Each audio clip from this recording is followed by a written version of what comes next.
गोकुल में जिसने किया निवास, उसने गोपियों के संग रचा इतिहास। देवकी यशोदा हैं जिनकी मैया, ऐसे हैं हमारे कृष्ण कन्हैया। नमस्कार दोस्तों, जय श्री राम, जय बागेश्वर धाम, जय जय सिया राम। दोस्तों, जन्माष्टमी की आप सभी दोस्तों को, सभी यूट्यूब दोस्तों को, सभी भक्तों को हार्दिक शुभकामनाएं मेरे पूरे फैमिली की तरफ से। दोस्तों, आज का दिन बहुत ही शुभ और पावन दिन है। दोस्तों, आप सभी जानते हैं कि आज पूरे भारतवर्ष में दोस्तों जन्माष्टमी का उत्सव मनाया जा रहा है। जन्माष्टमी का उत्सव दोस्तों खास तौर से पूरे भारतवर्ष में तो मनाया जा रहा है, लेकिन साथ में आप जानते होंगे कि मथुरा और गोकुल में आज इतनी भीड़ है और इतनी धूमधाम से मनाया जा रहा है क्योंकि वहाँ है उनका निवास स्थान। दोस्तों, आज की इस वीडियो में मैं आपको एक छोटी सी कथा सुनाने जा रहा हूँ। जी हाँ दोस्तों, कहते हैं श्री कृष्ण जी के इस कथा को सुनने से दोस्तों सारे पाप धुल जाते हैं, मन प्रसन्न हो जाता है और दोस्तों हर कार्य में सफलता भी मिलती है। दोस्तों, श्री कृष्ण जी की एक छोटी सी कथा जो आज मैं आपको सुनाने जा रहा हूँ। आप लोगों से सभी से निवेदन करता हूँ दोस्तों, प्लीज़ वीडियो को स्किप मत कीजिएगा। इस कथा को आप पूरा ध्यान से सुनिएगा क्योंकि यह कथा श्री कृष्ण जी के जन्मदिन की कथा है। दोस्तों, उनके जन्म से जुड़ी हुई ये कथा बहुत ही बार आप लोगों ने सुनी होगी, लेकिन आज के दिन एक बार फिर से मैं आपको याद दिलाने जा रहा हूँ कि किस तरीके से और कैसे उनका श्री कृष्ण जी का जन्म हुआ था, कितनी मुश्किलों से हुआ था। वह घड़ी इतनी मुश्किल की थी, लेकिन आज पूरे भारतवर्ष में उस घड़ी को याद करके उनका जन्मदिन मनाया जा रहा है। तो चलिए दोस्तों, आज की इस वीडियो में इस कथा को एक बार सुनते हैं। और दोस्तों, इस कथा के साथ साथ मैं आपको एक ऐसा अचूक और दिव्य उपाय बताऊंगा दोस्तों, जो शादीशुदा ज़िंदगी से लोगों के लिए जुड़ा हुआ है। जितने भी नए दंपत्ति हैं, जितने भी पुराने दंपत्ति हैं, जो निसंतान हैं और जो संतान पाना चाह रहे हैं दोस्तों, उनके लिए आज श्री कृष्ण जी का एक ऐसा दिव्य अचूक उपाय बताऊंगा दोस्तों। यदि आप अपने जीवन में आज इस उपाय को करेंगे तो यकीन मानिए, अभी तक अगर आपके घर में कोई कान्हा जन्म नहीं लिए हैं तो यकीन मानिए दोस्तों कि हो सकता है कि आज के दिन दोस्तों कोई ना कोई कान्हा आपके घर भी आ जाए। तो इसलिए दोस्तों इस कथा से जुड़े रहिएगा और उपाय को जरूर सुनिएगा। कौन सा उपाय है जो आज की इस वीडियो में मैं आपको बताऊंगा। अगर अभी तक आपने इस वीडियो को लाइक नहीं किया तो प्लीज़ एक बार वीडियो को लाइक कर चैनल को प्लीज़ जरूर सब्सक्राइब कर दीजिएगा। दोस्तों, जन्माष्टमी का महत्व क्या है? भगवान श्री कृष्ण जन्माष्टमी के दिन व्रत रखने से सभी इच्छाओं की पूर्ति होती है। इस दिन विधिवत यशोदा नंदन की पूजा करने से सुख समृद्धि का आशीर्वाद मिलता है। वहीं जिन दंपतियों की संतान की चाहत है उन्हें जन्माष्टमी के दिन लड्डू गोपाल की उपासना करनी चाहिए। ज्योतिषाचार्य के अनुसार इस साल विशेष ग्रह नक्षत्र में होने की वजह से जन्माष्टमी को काफी धूमधाम से अशुभ माना जा रहा है। साधना करने के लिए श्री कृष्ण के भक्तों के लिए ये बहुत ही महत्वपूर्ण समय है। वैसे तो हर जन्माष्टमी शुभ होती है और श्री कृष्ण भक्तों के सारे दुख हर लेते हैं, लेकिन अगर आप विशेष काल और नक्षत्र में भजन कीर्तन के साथ श्री कृष्ण जी की कथा, लीला और अमृत का पाठ करते हैं तो दोस्तों इससे भगवान श्री कृष्ण बहुत ही ज़्यादा प्रसन्न होते हैं और आपके ऊपर उनकी बहुत ही विशेष कृपा भी प्राप्त होती है। तो दोस्तों, यह श्री कृष्ण की जन्माष्टमी का महत्व था जो मैं आज आपको बता रहा हूँ। आइए जानते हैं कि इस कथा की कहानी क्या है।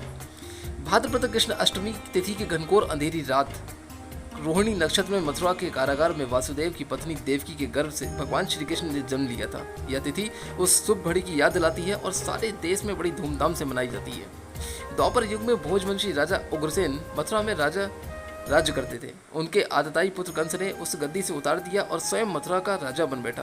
कंस की एक बहन देवकी थी जिसका विवाह वासुदेव नाम के यदुवंशी सरदार से हुआ था। दोस्तों, एक समय कंस अपनी बहन देवकी उसकी ससुराल पहुंचाने जा रहा था। रास्ते में आकाशवाणी हुई कि हे कंस, जिस देवकी को तू बड़े प्रेम से ले जा रहा है उसी में तेरा काल बसता है। इसी के गर्भ से उत्पन्न 8वां बालक तेरा वध करेगा। यह सुनकर कंस वासुदेव को मारने के लिए बहुत ही ज्यादा उद्यत हुआ। तब देवकी ने उससे विनम्रपूर्वक कहा, मेरे गर्भ से जो संतान होगी मैं उसे तुम्हारे सामने ला दूंगी। बहनोई को मारने से क्या लाभ है? दोस्तों, उस समय कंस ने देवकी की बात मान ली और मथुरा वापस चला आया। उसने वासुदेव और देवकी को कारागार में डाल दिया। वासुदेव देवकी के एक एक करके 7 बच्चे हुए और 7 को जन्म लेते ही कंस ने मार डाला। अब 8वां बच्चा होने वाला था। कारागार में उन पर कड़े पहरे कर दिए गए। उसी समय नंद की पत्नी यशोदा को भी बच्चा होने वाला था। उन्होंने वासुदेव देवकी के दुखी जीवन को देख 8वें बच्चे की रक्षा का उपाय रचा। जिस समय वासुदेव देवकी को पुत्र पैदा हुआ उसी समय संयोग से यशोदा के गर्भ से एक कन्या का जन्म भी हुआ, जो और कुछ नहीं सिर्फ एक माया ही थी। जिस कोठरी में देवकी वासुदेव कैद थे उसमें अचानक प्रकाश हुआ और उनके सामने शंख चक्र गदा पद धारण किए हुए चतुर्भुज भगवान प्रकट हुए। दोनों भगवान के चरणों में गिर पड़े। तब भगवान ने उनसे कहा, मैं अब पुनः नवजात शिशु के रूप में धारण कर लेता हूँ। तुम मुझे इसी समय अपने मित्र नंद जी के घर वृंदावन में भेज जाओ और वहां जाके जो कन्या जन्मी है उसे लाकर कंस के हवाले कर दो। इस समय वातावरण अनुकूल नहीं है, फिर भी तुम चिंता न करो। जागते हुए पहरेदार सो जाएंगे, कारागार के फाटक अपने आप खुल जाएंगे और उफनती हुई अथाह यमुना को तुमको पार करके मार्ग दे देगी। दोस्तों फिर उसी समय वासुदेव नवजात शिशु रूप श्री कृष्ण को सूप में रखकर कारागार से निकल पड़े और अथाह यमुना को पार कर नंद जी के घर पहुंचे। वहां उन्होंने नवजात शिशु को यशोदा के साथ सुला दिया और कन्या को लेकर मथुरा आ गए। कारागार के फाटक पहले की तरह ही अपने आप बंद हो गए। अब कंस को सूचना मिली कि वासुदेव देवकी को बच्चा पैदा हुआ है। उसने बंदी गृह में जाकर देवकी के हाथ से नवजात कन्या को छीनकर पृथ्वी पर पटक देना चाहा, परंतु वह कन्या आकाश में उड़ गई और वहां से कहा, अरे मूर्ख, मुझे मारने से क्या होगा? तुझे मारने वाला तो वृंदावन में जा पहुंचा है, जल्द ही वह तुझे तेरे पापों का दंड देगा। तो दोस्तों यह थी श्री कृष्ण जी के जन्म की कथा, जो कि बहुत ही ज़्यादा प्राचीन पौराणिक धार्मिक कथा है। यह कथा हम हमेशा बचपन से हर किसी के मुंह से सुनते हुए आए हैं, लेकिन आज इस कथा को मैंने आपको सुनाया है। कमेंट बॉक्स में ज़रूर बताइएगा दोस्तों कि आपको यह कथा कैसी लगी। तो दोस्तों अब मैं बताने जा रहा हूँ आपको एक ऐसा छोटा सा सरल और उपाय, यानी कि यह उपाय एक बहुत ही अचूक और कारगर उपाय है। दोस्तों यह यूँ कह लीजिए कि अगर आपके जीवन में निसंतान है, आप संतान को प्राप्त करना चाह रहे हैं और अगर अभी तक आपने कोई भी संतान आपने प्राप्त नहीं की है, यह संतान नहीं हो पा रही है, तो दोस्तों आज श्री कृष्ण जी के जन्मदिन पर आपको एक छोटा सा कार्य कर लेना है। यह कार्य आप श्री कृष्ण जी के मंदिर में जाकर कर लीजिएगा। आपको क्या करना है दोस्तों, ध्यान से सुनिएगा। आपको लेना है एक खीरा। जी हाँ दोस्तों, एक खीरा लेना है, जो खीरा बेल वाला होता है, जिसमें बेल लगी हुई होती है। वो वाला खीरा नहीं लेना है आपको, जो खीरा सादा खीरा होता है, जो बिल्कुल आगे से कटा हुआ होता है, उसमें बेल नहीं होती है। इसलिए आपको वो वाला खीरा नहीं लेना है, आपको लेना है बेल वाला खीरा। जैसे कि किसी में बेल निकलती हुई होती है, वह खीरा आपको लेना है।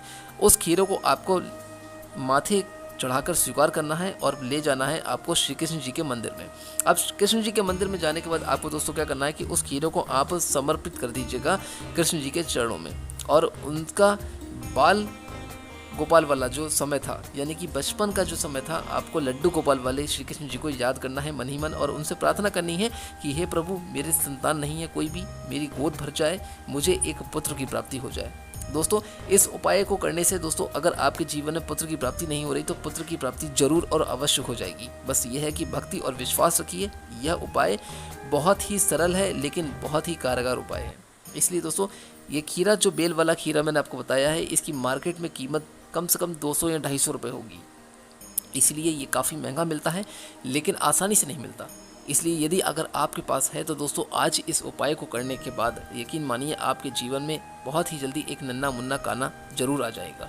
और दूसरी बात दोस्तों, जो भी निसंतान दंपत्ति है, यह उपाय कोई भी शादीशुदा नए लोग भी कर सकते हैं और जिनकी संतान नहीं हो रही है, बहुत चक्कर काट चुके हैं, डॉक्टरों के परेशान हो चुके हैं और अगर बहुत सारे उपाय कर दिए तो आज आप कृष्ण जन्माष्टमी के दिन पे यह उपाय करके देखिए। और यदि आप आज नहीं कर पा रहे हैं तो कृष्ण जन्माष्टमी के दिन यह उपाय आप करके देखिए, आपके घर में जरूर पुत्र की प्राप्ति होगी और संतान आ जाएगी। क्योंकि दोस्तों इस उपाय को करके बहुत ही लोगों ने कहते हैं पुत्र की प्राप्ति की है और उनके जीवन में संतान की प्राप्ति भी हुई है। दोस्तों आज की इस वीडियो में जो मैंने उपाय बताया है, आप अपने जीवन में एक बार करके इस उपाय का चमत्कार देख लीजिए। यकीन मानिए आपका जीवन भी धन्य हो जाएगा। दोस्तों एक बार फिर से मैं आप सभी लोगों को जन्माष्टमी की बहुत सारी ढेर सारी शुभकामनाएं देता हूं। अगर वीडियो अगर अच्छी लगी हो तो प्लीज़ एक बार वीडियो को जाने से पहले लाइक जरूर कर दीजिएगा। चैनल पर नए हैं तो प्लीज़ चैनल को सब्सक्राइब कर दीजिएगा। फिर मिलूंगा दोस्तों कोई और उपाय और वीडियो के साथ। तब तक के लिए दोस्तों जय श्री राम, जय बागेश्वर धाम।